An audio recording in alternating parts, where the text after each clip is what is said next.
ایسے کون سے اعمال ہیں جن کے کرنے سے ملک الموت آخری وقت میں اس پر آسانی کرتا ہے، اور وہ کون سے اعمال ہیں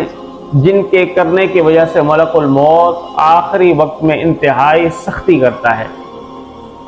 حضرت ابراہیم علیہ السلام کے گھر میں ایک مرتبہ ایک نوجوان داخل ہوا۔ خوبصورت شکل تھی اس کی، جسم بھی خوبصورت تھا۔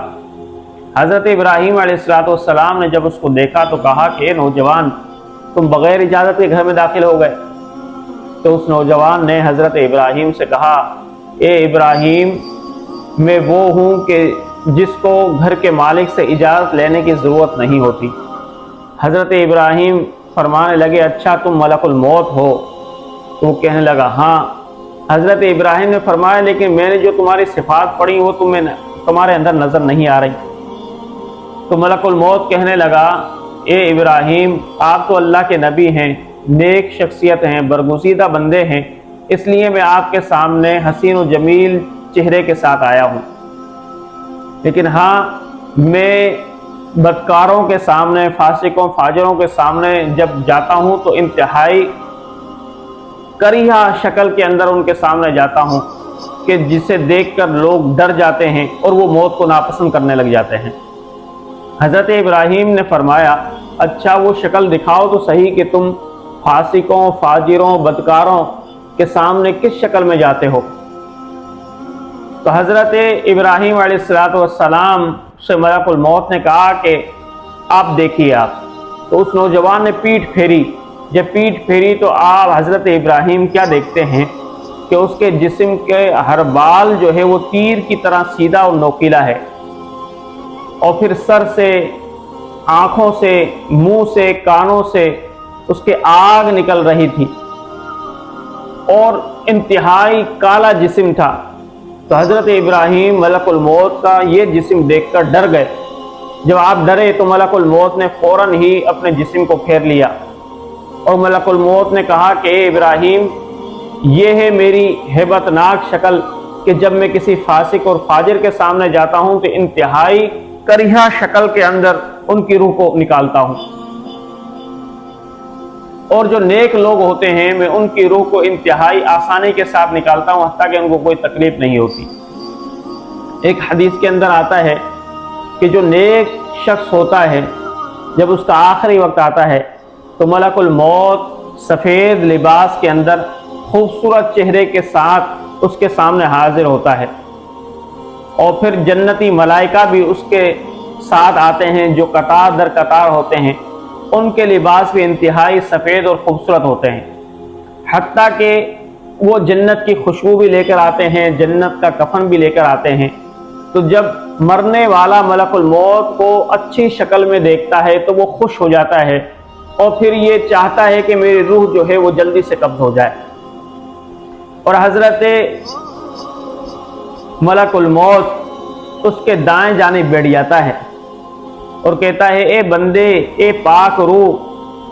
تو دنیا کے اندر پرہیزگاری کرتا رہا، تقوی اختیار کرتا رہا، نیک اعمال کرتا رہا، اب تجھے اللہ کی رضامندی کی خوشخبری سناتا ہوں کہ اللہ تجھ سے راضی ہے، تو بھی اپنے رب سے راضی ہو جا۔ یہ اس کو خوشخبری دے کر پھر اس کو جنت کی خوشخبری دی جاتی ہے۔ جنت کی خوشخبری دے کر پھر اس سے کہا جاتا ہے، یا ایتھا النفس المطمئنہ ارجعی الی ربک راضیۃ مرضیہ، کہ اپنی رب کی طرف لوٹ راضی ہو کر کہ وہ تو اس سے راضی ہو، وہ تجھ سے راضی ہو۔ یوں اس کو خوشخبریاں دے کر،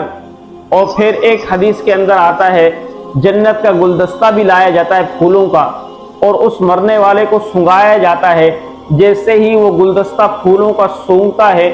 اس کی روح جس طریقے سے پانی جھلکتا ہے، فرمایا اتنی آسانی کے ساتھ اس کی روح جھلک پڑتی ہے، اور پھر اس کی روح کو جنتی کفن کے اندر لپیٹ کر اس کو اللہ کی بارگاہ میں حاضر کیا جاتا ہے، اور وہاں سے جنت کے اندر داخل کیا جاتا ہے۔ لیکن فرمایا کہ جب برے شخص کی روح کو قبض کرنے کے لیے ملک الموت آتا ہے تو انتہائی خوفناک شکل میں اس کے سامنے آتا ہے،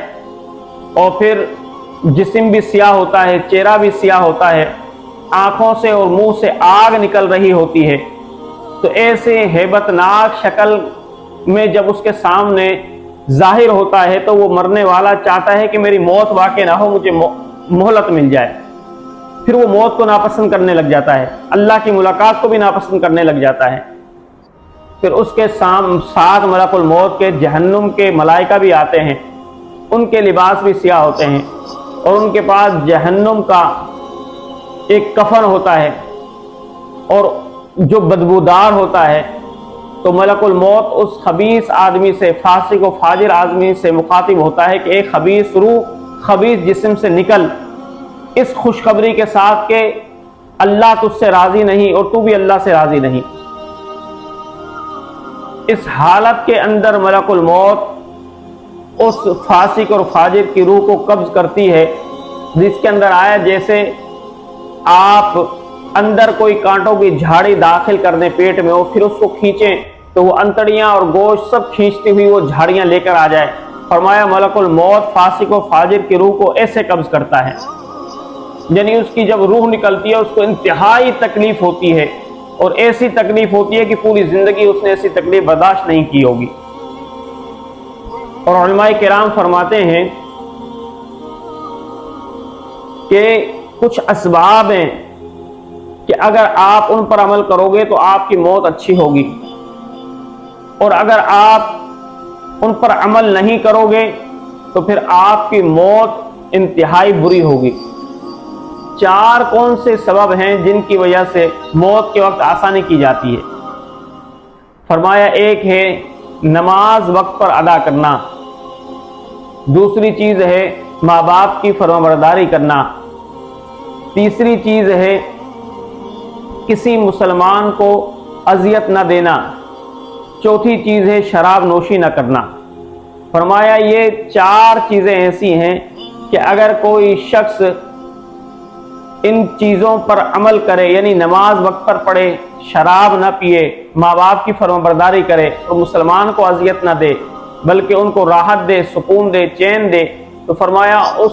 مومن شخص کی روح آخری وقت کے اندر انتہائی آسانی کے ساتھ نکالی جاتی ہے اور اس کو نزا کی تکلیف بھی نہیں ہوتی۔ لیکن اگر کوئی شخص ہے جو نماز میں سستی کرتا رہا، شراب نوشی کرتا رہا، ماں باپ کا دل دکھاتا رہا، نافرمانیاں کرتا رہا، ان کو تکلیفیں دیتا رہا اور مسلمانوں کو تکلیفیں دیتا رہا، ان کو اذیت دیتا رہا، ان سے گالی گلوچ کرتا رہا، فرمایا جو شخص ان چار اسباب کے ساتھ مرے گا کہ وہ بے نمازی بھی ہے، شراب نوشی بھی ہے، ماں باپ کا نافرمان بھی ہے اور عام مسلمانوں کو اذیت بھی دیتا ہے، فرمایا اس کی روح انتہائی خوفناک عالم کے اندر نکالی جاتی ہے، حتیٰ کہ وہ شخص بھی تڑپ اٹھتا ہے۔